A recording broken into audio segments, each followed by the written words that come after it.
POAP had released new issuer guidelines nearly 2 weeks ago as they took the next step for helping shape how we use and act with POAPs. There's a few things that we can look at and talk about, and today we're going to talk about the first section of the document. So here, POAP is outlining what they believe to be the responsibility of the issuer, or in other words, the event organizer. So it says right here, it says, quote, "The proof of attendance protocol is dedicated to preserving memories and creating richer connections. Issuers using the protocol should consider the sustainment and growth of the POAP ecosystem in their typical usage." And so it goes on to separate them into 3 different points here. I'm going to talk about all of them. So first, we have the protocol preservation. So this is saying that the issuer needs to be able to verify the attendance of their event. They only need to give the POAP mint links to those who are meant to actually get them, so the people that meet the qualifications and are actually eligible to receive it. So no giving out your POAP links to whoever, but do give out your POAP links to those that deserve them in order to preserve the integrity of the protocol. And then next on here, they have good citizenship. So this is just a line. I'm going to go ahead and quote it. It says, quote, "The POAP community must abide by a mutually agreed upon code of conduct and should act as good stewards of the technology POAP brings to the world." So what does this mean?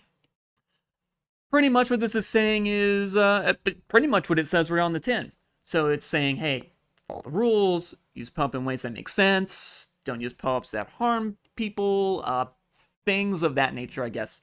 Basically, if you have to debate if what you're going to use your POAP for is an appropriate use, chances are maybe that it's not a good idea.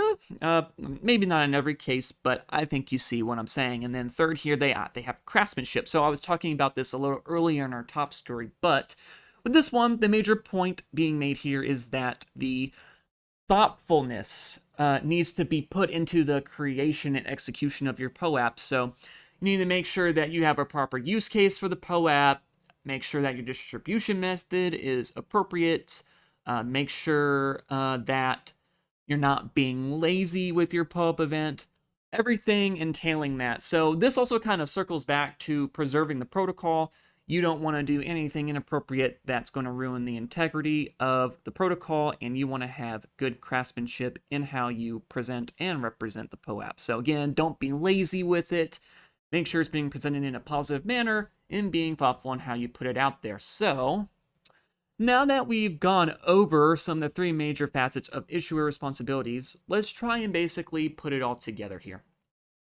So I've been hitting these points as we've been going on, but again, you want to make sure that you have a POAP that is appropriate for the occasion. You don't want to have a POAP for just anything. During the talks about GIF files during the POAP community call, Nick Skorkish was talking about, there's a difference between a POAP for going to the grocery store and a POAP for a resume. And, maybe you don't necessarily need a POAP for going to the grocery store, you know what I mean? And then whenever you do have your POAP, you have to make sure that you have a way to know who actually deserves that POAP. You just don't want to give it out willy-nilly.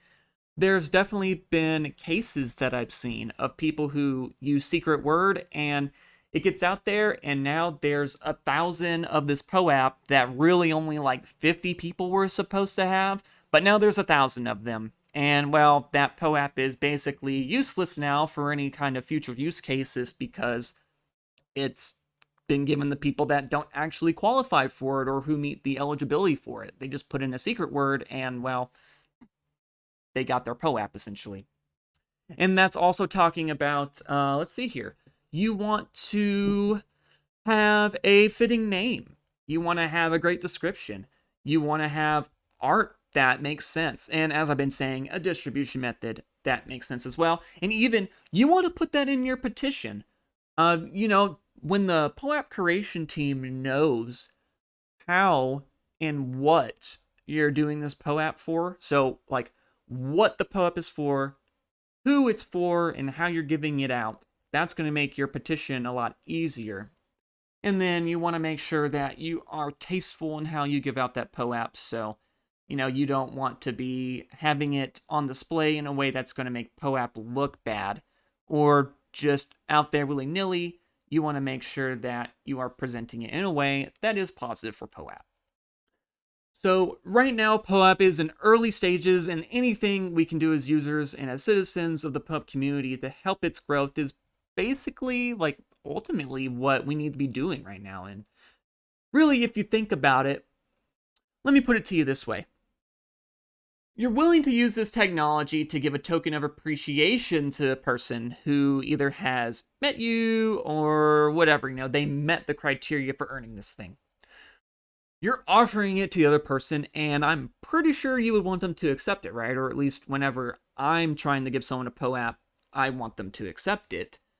So the more people that you're able to onboard and be users, if you give them a positive experience, that's just going to be another person that's going to be part of the POAP ecosystem. So another person that's in POAP in terms of a user, and then another person that in the future you'll be able to give POAPs to. Maybe they'll want to come back to your events because they know, oh man, I like this subject. I'm going to go to their event because I know I'm going to get a POAP or something like that. But pretty much more people are going to learn about POAP. It's going to allow POAP not only to grow, but the potential outreach that your POAP's going to have is going to increase because more individuals, they're going to understand what's going on and they're going to be using the service. So there is this concept that I think about all the time. It's called the Flywheel Effect. And in business, a good definition for this would be when you have small but significant wins accumulate over time, and it creates this momentum that's going to keep the business growing. These small wins over time is going to practically make automatic success. There is an article that I want to show here, and I'm not going to read everything, but this little square blurb at the top here, I'm going to quote this because it gives a pretty good explanation. So it says, quote, "The flywheel effect is a concept developed in the book Good to Great. No matter how dramatic the end result, good to great transformations never happen in one fell swoop. In building a great company or social sector enterprise, there is no simple defining action, no grand program, no one killer innovation, no solitary lucky break, pardon me there, no miracle moment. Rather, the process resembles relentlessly pushing of giant heavy flywheel, turn upon turn, building momentum until a point of breakthrough and beyond." So what this saying is, or I'm even going to relate the POAP in this case. So in order to keep pushing that giant flywheel in the right direction, we need to be aware of how we preserve the integrity of the protocol. We need to show good citizenship as a community. We need to put effort in how we present and represent our POAP events, things like that. But what do you think makes a responsible POAP issuer? I would like for you to tell me in the comment section below. Thanks for making it to the end of the video. Really appreciate you doing that for me. If you liked what you saw, maybe you should hit like. Maybe you should hit subscribe. Who knows?